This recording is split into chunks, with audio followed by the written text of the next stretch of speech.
តា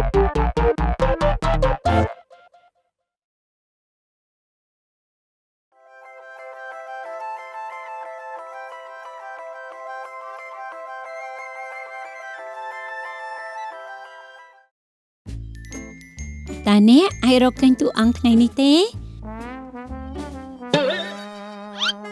គាត់នៅទីនេះសួស្ដីណូអេខ្ញុំចូលចិត្តពុកចង្ការរបស់អ្នកនិយាយអញ្ចឹងតើអ្នកកំពុងធ្វើអ្វី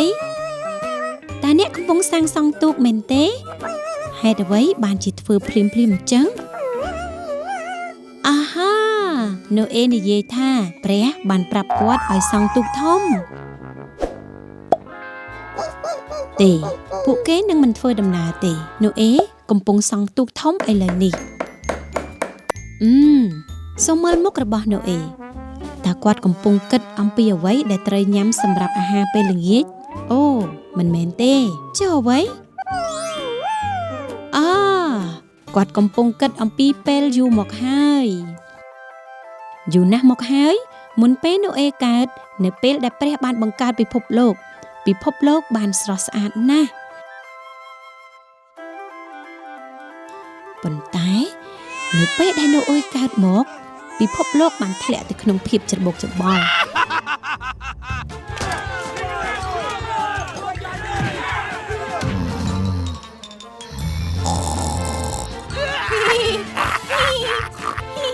ព្រះចង់ជួយសង្គ្រោះមនុស្ស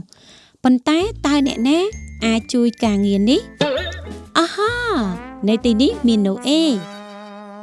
ស្រឡាញ់ព្រះគាត់មិនដែលធ្វើអ្វីដែលព្រះមិនសប្បុរហត្ថនោះទេព្រះក៏ស្រឡាញ់ណូអេដល់សុចរិតអ្នកនេះដែរដូច្នេះព្រះបានប្រាប់ណូអេថាណូអេចូលសង់ទូកធំមួយណូអេបានគោរពតាមព្រះហើយទូកដ៏អស្ចារ្យនេះបានចូលមកក្នុងជីវិតមានរឿងអ្វីតើមានអ្វីផ្សេងទៀតដែលត្រូវធ្វើទេចាប់តាំងពីទូកធំបានបញ្ចប់អ្វីទៅឥឡូវអ្នកត្រូវនាំសត្វចូលទៅក្នុងទូកធំវ៉ាវបញ្ជីវត្តមានបន្តបន្ទាប់ណូអេបាននិយាយថាព្រះបានប្រាប់គាត់ឲ្យនាំសត្វចូលទៅក្នុងទូកហើយតើអ្នកណានឹងប្រមូលសត្វទាំងអស់កុំបារម្ភយើងមានទេវតា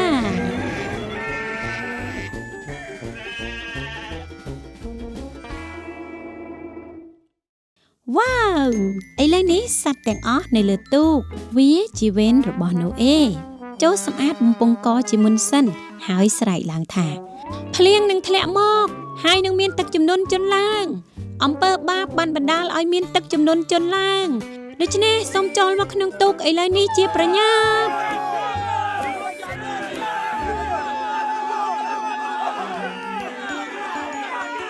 អូ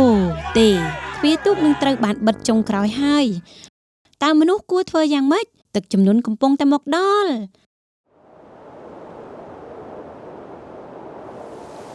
អូភ្លៀងវាភ្លៀងហើយភ្លៀងអស់រយៈពេល40ថ្ងៃ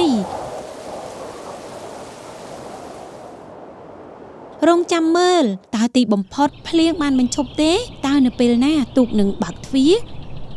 រងចាំយូរណាស់ណូអេបានបើកទ្វារបង្អួចហើយបញ្ជូនក្អែកខ្មៅមួយចេញទៅប៉ុន្តែវាបរាជ័យណូអេហេតុអ្វីអ្នកមិនបញ្ជូនព្រាបជំនួសក្អែកខ្មៅអូទេព្រាបក៏បានត្រឡប់មកវិញដែរតើនេះគឺជាអ្វីយើងមិនគួរអស់សង្ឃឹមទេអ្នកអាចបញ្ជូនបក្សីចេញម្ដងទៀតវ៉ាវលើកនេះព្រាបបានត្រឡប់មកវិញជាមួយនឹងស្លឹកអូលីវវ៉ាវហើយទីបំផុតទ្វារទូកបានបើកសត្វកំពុងចុះមកដីម្ដងមួយបក្សីកំពុងហោះហើរទៅលើមេឃជាជួរដែរប៉ុន្តែណូអេនៅឯណាអូនេះហើយគាត់កំពុងតែសាងសង់អាសនៈមួយថ្វាយព្រះសូមមើលថាណូអេស្រឡាញ់ព្រះប៉ុណ្ណាព្រះក៏ស្រឡាញ់លោកណូអេដែរនេះហើយជាមូលហេតុដែលព្រះបានសន្យា សន្យាមួយដែលព្រះនឹងមិនទុកឲ្យពួកគេឆ្លងកាត់រឿងដ៏ទុក្ខព្រួយបែបនេះម្ដងទៀតទេហើយជាសញ្ញានៃការសន្យាក្រហមទឹកក្រូចលឿងបៃតងស្វាយនិងបៃតងចាស់ព្រះបានផ្ដល់ឲ្យយើងនៅឥន្ធនូដ៏ស្រស់ស្អាតមួយមើលឥន្ធនូណូអេស្រែកថាអរគុណព្រះជាម្ចាស់សត្វស្រែកតាមអរគុណព្រះជាម្ចាស់តើយើងគួរស្រែកតាមជាមួយណូអេទេអរគុណព្រះជាម្ចាស់